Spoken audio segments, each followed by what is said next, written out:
বন্ধুরা, বৃষ্টির দিন মানেই খিচুড়ি।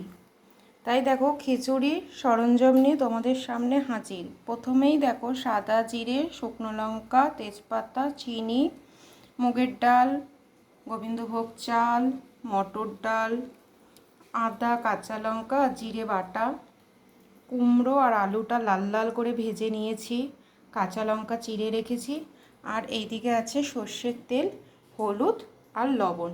ব্যাস, আর কিছুই কিন্তু আমার লাগবে না। এবার পরপর একটা একটা করে সব দিতে থাকবো।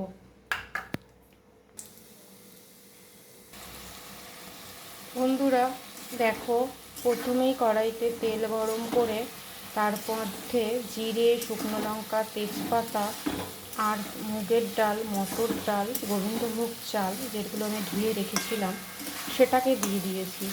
তারপরেই চেরা কাঁচা লঙ্কাটাও দিয়ে দিয়েছি, আর স্বাদ মতো নুন আর হলুদটাও কিন্তু দিয়ে দিয়েছি। এইবার শুধু কন্টিনিউ নেড়ে চেড়ে এটাকে ভালো করে একটু ভেজে নেব। দেখো বন্ধুরা, খিচুড়িটা কিন্তু পুরো কমপ্লিট। আমি একটু পাতলা খিচুড়ি পছন্দ করি, একটু নরম টাইপের, তাই একটু নরম করেই করেছি। আর একটা জিনিস শুধু মিস করছি, আমি ঘি দিতে পারলাম না, আজকে ঘিটা আমার নেই, ফুরিয়ে গেছে। তা কেমন হয়েছে এই খিচুড়িটা অবশ্যই কমেন্ট করো।